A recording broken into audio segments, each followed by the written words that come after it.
કેનાળમાં નાવા જઈને બોલાવી બાકાજી કે ને ખાધી મફતની કેરી. સ્વાગત છે મિત્રો નવા બ્લોગની અંદર. અત્યારે જાય છે અમે દ્રોણેશ્વર નાવા માટે. તો ચાલો મિત્રો કન્ટિન્યુ.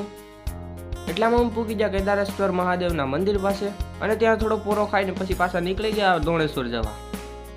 અને એટલામાં પૂકી ગયા આપણે દ્રોણેશ્વર અને અહીંનું લોકેશન તમે જોઈ શકો છો કે આવું છે.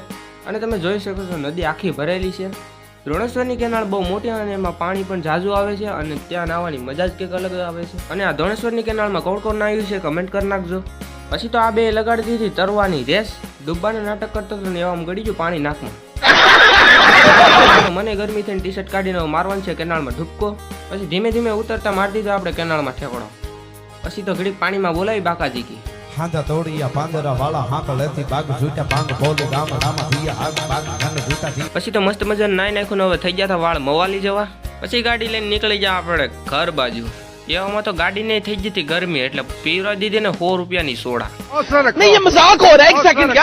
પછી નીકળ્યા એક દાદાએ આપી હતી આપણને કેરીની ખાતા ખાતા પછી નીકળી જતા રસ્તે અને પૂગી ગયા ઘરે ને પાછા નાઈને તૈયાર થઈ ગયા અને ખાઈ લીધું એક સવાણું. સાંજના આપણે આવી ગયા ક્રિકેટ રમવા માટે અને સાંજે પાછો કોન ખાઈ લીધો. અને હવે બ્લોગ એન્ડ કરીએ અને મળીએ પાછા નવા બ્લોગની અંદર. લાઈક કમેન્ટ શેર કરતા રહેજો ને ફોલો કરવાનું ભૂલતા નહીં. Bye bye.